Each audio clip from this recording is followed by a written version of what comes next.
Assalamualaikum warahmatullahi wabarakatuh. Selamat siang anak-anak. Tolong kalian absen terlebih dahulu ya sebelum pembelajaran kita mulai. Nah, kalau semua sudah absen, sebelum kita belajar, mari kita berdoa dulu. Semoga apa-apa yang kita cita-citakan mudah-mudahan dikabulkan oleh Allah Subhanahu wa taala dan diberi kelancaran. Berdoa mulai. Iya, karena boleh banyak. Siratal ladzina an'amta 'alaihim ghairil maghdubi 'alaihim waladdallin. Ya, selesai? Ya. Sebelum Bapak mulai, Bapak di sini mengajar produk kreatif dan kewirausahaan atau disingkat PKK. Nah, materi PKK ini ya dari kelas 11 dan kelas 12 itu durasinya 424 jam pelajaran. Ya, berarti 1 jam pelajaran 45 menit. Nah, dari jumlah 424 jam tersebut itu dibagi sebagian kelas 11 dan sebagian lagi kelas 12. Berarti Bapak melanjutkan ya kompetensi dasar yang belum diberikan ke kalian semua. Nah, jumlah kompetensi dasar itu ada 20 ya, keseluruhan.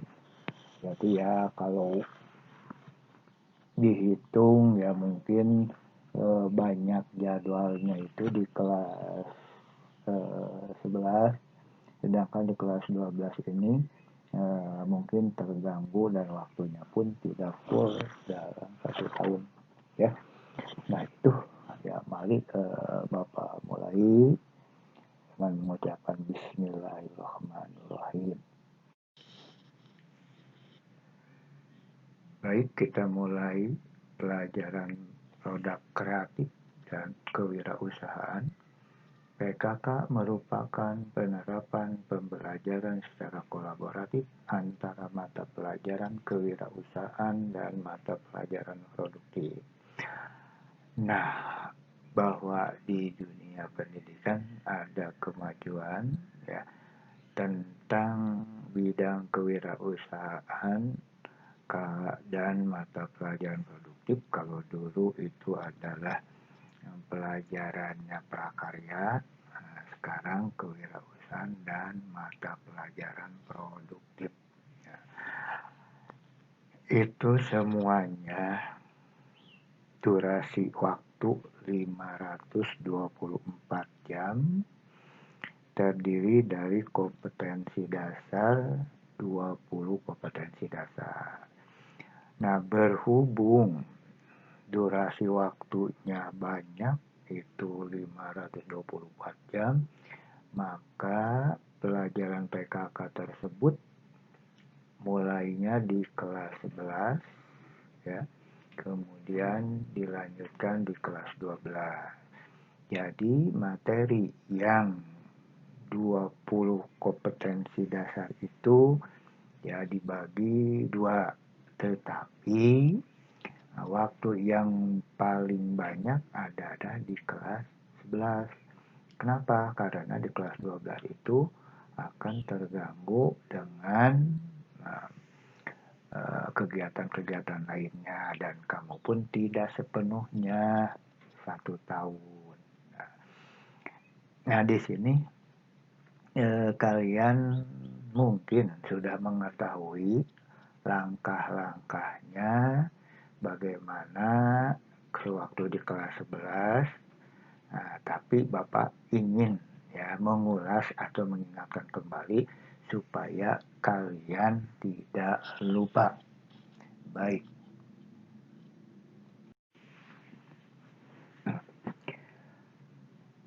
Sebelum melangkah, Bapak memberitahu ke semua anak-anak, ya. Jadi ada aturan mainnya atau aturan penilaiannya, ya, diantaranya kehadiran, kemudian tugas yang Bapak berikan, kemudian nanti mungkin ada tes, ya, serta ulangan. Nah, baik itu untuk pelajaran produk kreatif dan kewirausahaan serta teknik pemeliharaan mekanik industri, ya, yang hari-hari yang lalu ya udah Bapak berikan. Nah, baik, mata pelajaran produk kreatif dan kewirausahaan secara umum terbagi atas ada 7, ya. 1. Penerapan sikap dan perilaku wirausahawan atau karakter wirausaha. Nah, itu akan menimbulkan suatu keberhasilan, ya. Kemudian 2. Penganalisisan peluang usaha yang ada di sekitar kita. 3. Pemanfaatan peluang usaha tersebut. 4. Pengelolaan proses produk dalam memulai dan menerapkan usaha. 5. Menyusun proposal usaha. 6. Pengelolaan administrasi dan keuangan secara sederhana. Dan 7. Proses evaluasi dan pengembangan usaha. Baik, akan Bapak jelaskan dari nomor 1 sampai nomor 7.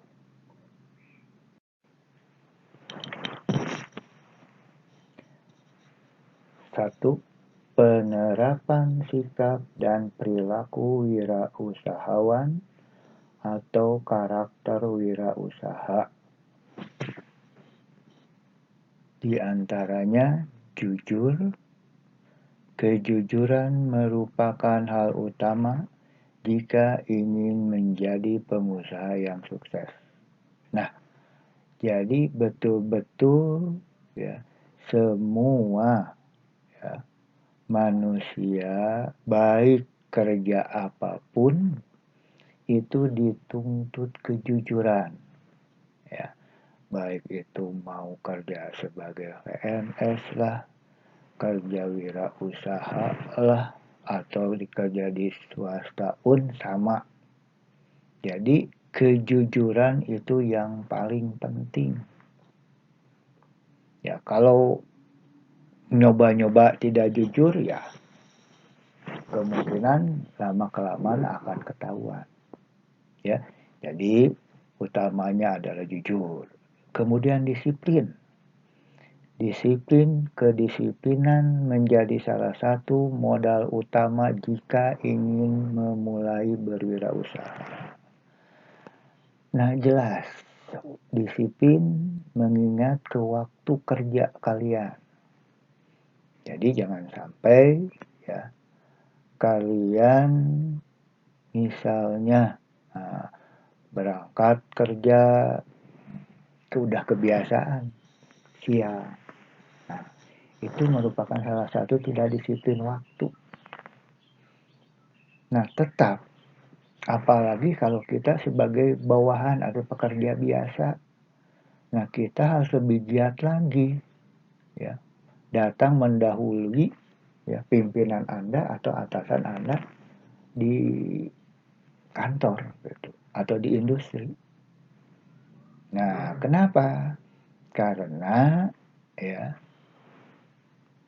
disiplin itu satu-satunya modal utama untuk majunya, ya,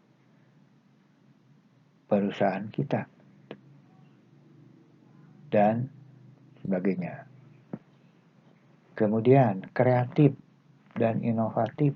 Nah, kita kreatif itu dituntut juga.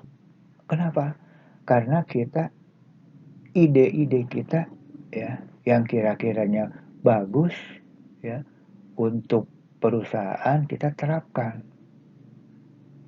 Contoh ya, misalnya orang lain atau perusahaan lain ya tidak begitu bagus dari hasilnya, ya kita tingkatkan.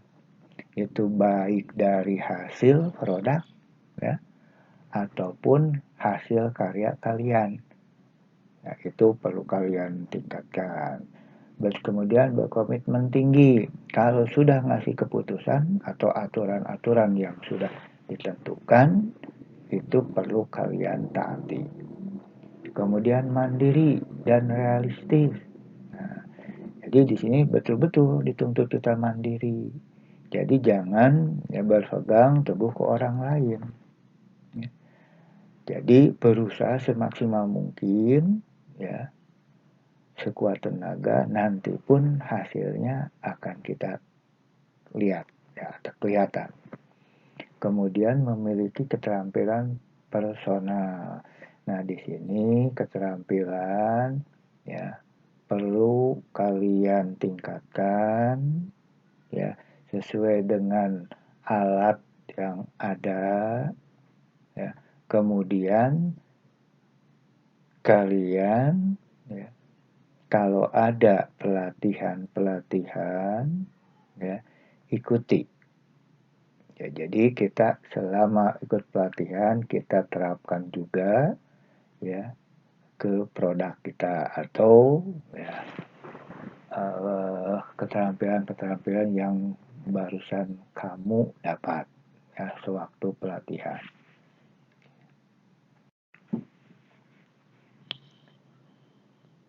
Dua, penganalisisan peluang usaha yang ada di sekitar kita. Nah, di sini ya kita harus pandai-pandailah melihat peluang usaha. Jangan jauh-jauh. Kita lihat di lingkungan kita sendiri. Misalnya di lingkungan kita sendiri itu banyak petani kacang kedelai. Nah, untuk menggilingnya atau kulitnya dibuang, nah itu bisa kalian membuatnya mesin penggiling kacang kedelai atau pengikis kulit kacang kedelai. Nah, itu bisa menjadi suatu peluang usaha. Contoh lagi, di lingkungan sekitar kita banyak peternak ayam. Maka untuk berinisiatif mengambil tindakan kreatif membuat mesin penetas telur dengan risiko yang diperhitungkan guna meraih kemakmuran bagi dirinya dan orang lain. Nah, banyak peluang lain, misalnya di kita nih, nah, di lingkungan SMK Alpala, pada nggak ada. Nah, ternyata cuma ada pasar. Nah, itu juga sama peluang. Ya. Apa nih peluang yang bisa kita buat? Ya, contoh, ya, kalian pun sudah melaksanakannya waktu kelas 10, misalnya membuat cetakan. Ya, cetakan untuk apa ya? Untuk kue lah, ya, atau bikin pembakar sate lah. Itu bisa kalian lakukan dengan alat-alat yang sudah tersedia. Nah, kemudian ada Pak ini toko besi. Boleh. Kalian pun bisa membuat palu kaca. Alatnya ada, tinggal kemauannya saja. Tapi ya, dengan catatan bukan asal jadi. Ya.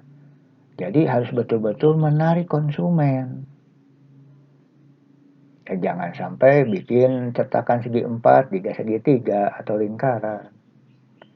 Bikin yang rapih ya. dengan ukuran yang pas. Nah, di situ dituntut kreatif Anda, kesabaran Anda. Pak, takutnya karatan, ya bikin dari aluminium. Sama terapkan ilmu yang didapat dari guru, kemudian terapkan, ya. Nah, sehingga akan menghasilkan, ya, atau pemasukan, ya, buat kalian. Nah, itu, ya. Kemudian bikin palu kaca juga bisa. Bagaimana nih caranya jangan sampai karat. Nah, itu kamu sudah mencobanya. Dengan hasil ya boleh dikatakan lah lumayan bagus, ya.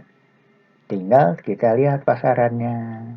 Ya kalau misalnya di toko besi harganya misalnya 5.000, kita tekan di kita misalnya 4.000, soalnya kan di toko besi itu dijual karena ada kaitan pajak lah, itulah inilah. Nah, makanya kita pandai-pandailah nanti, ya, menghitungnya, kalkulasikan berapa harga bahannya, kemudian apa saja yang perlu dibeli. Nah, itu bisa nanti, ya, tentang perhitungannya atau itu hitungannya nanti dengan guru KWU, ya. Nanti bisa. Jadi Bapak mengarahkan ke kalian, oh bikin ini Pak, produktif, silahkan. Ya mungkin nanti pun ke sana. Ya, jadi jangan sampai jauh-jauh lah. Misal menciptakan, Pak, saya bikin contohnya ya sepeda dengan motor listrik gitu. Ya, itu ya silahkan aja. Cuma yang kadar biaya berapa, kemudian memang harus sesuai dengan standar yang ditentukan. Nah, kemudian nomor 3, pemanfaatan peluang usaha.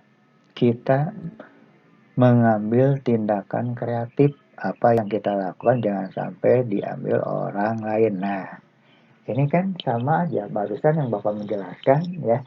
Itu poin 2, pandai-pandailah kita melihat peluang usaha di sekitar kita. Jangan jauh-jauh dulu. Apa isu peluang misalnya di daerah Cianjur, jangan yang jauh-jauh. Ini di lingkungan kita aja sendiri. Ini Pak bisa, ya. Nah itulah, ya, dituntut kalian sebagai wirausahawan, ya. Nantinya lihat peluang yang dekat-dekat aja. Misalnya kamu rumahnya di Dago, kira-kiranya apa yang bisa kalian ciptakan, ya. Jadi jangan terlalu jauh, yang dekat-dekat aja. Nanti pun kalau kalian sudah tahu triknya, nah mudah, banyak aset peluang-peluang tuh, ya. Kemudian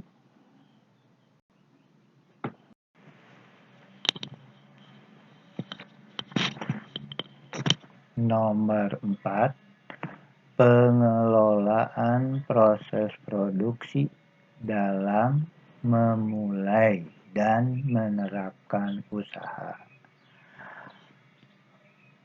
Pengelolaan proses produksi harus betul-betul dijaga kualitasnya karena akan bersaing dengan produk lain yang lebih dulu di pasaran serta penekanan harga lebih murah.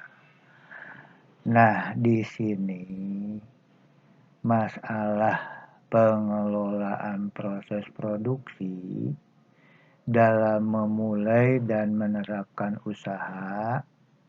Nah, betul. Di sini kita harus betul-betul, ya, menjaga hasil produksi kita. Ya, kalau kalian telah melihat, ya, di pasaran, oh kondisinya seperti begini. Nah, kalian coba lebih baik lagi dari hasil produksi orang lain. Nah, Kalau di pasaran, oh ini mah tebalnya cuma 1 mili. Nah, kalau dipegang pun ya agak main bendanya. Nah, kalian tingkatkan, mungkin tebalnya 2 mili. Jadi kalau dibentuk pun kuat gitu. Nah, itulah sasaran utamanya. Jadi nanti di pasaran kita tuh bersaing. Orang pun sama, lihat-lihat. Oh ini mah produk A mah begini, produk B mah ada agak bagus, ambil produk B. Walaupun itu harganya mungkin sama, mungkin lebih sedikit mahal. Kenapa? Karena mereka untuk jangka panjang, bukan sekali pakai buang. Nah, jadi itu betul-betul hasil produksi itu harus betul-betul diperhatikan. Ya bukan nggak boleh kita mengambil keuntungan sebanyak-banyaknya. Boleh aja. Tapi kita langkah pertama kita harus ya percaya dulu konsumen terhadap produk kita.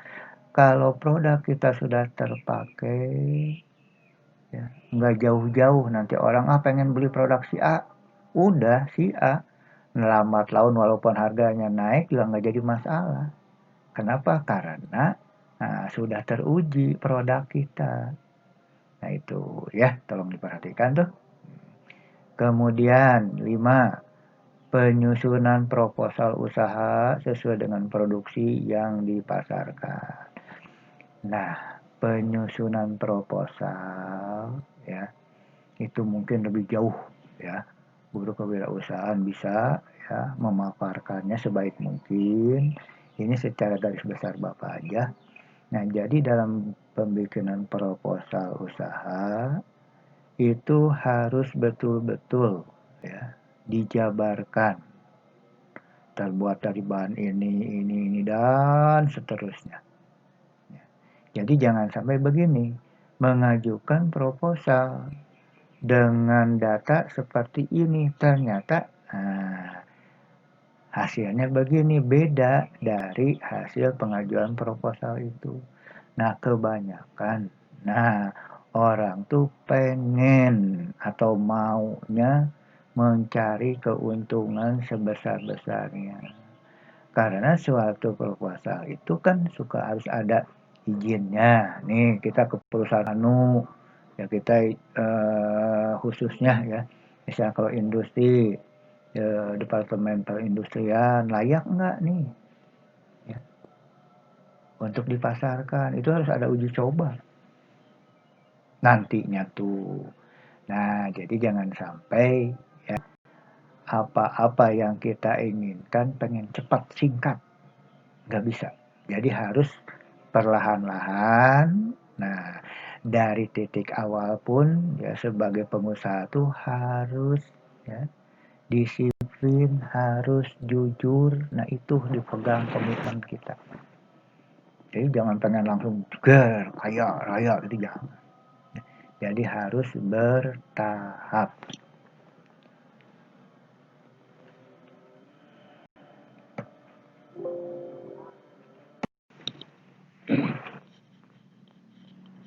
Nomor 6, pengelolaan administrasi dan keuangan secara sederhana tetapi harus terbuka dan jujur.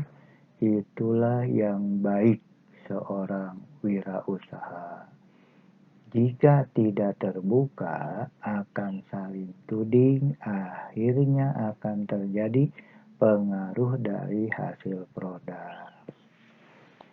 Nah, masalah nomor 6 ini ya baik dari perusahaan atau baik seorang wirausaha, baik itu di instansi urusan keuangan pasti ya ada masalah.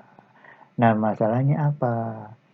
Nah, di sini memang dari utama juga sudah diutarakan bahwa sebagai wirausahawan itu harus betul-betul jujur, terbuka.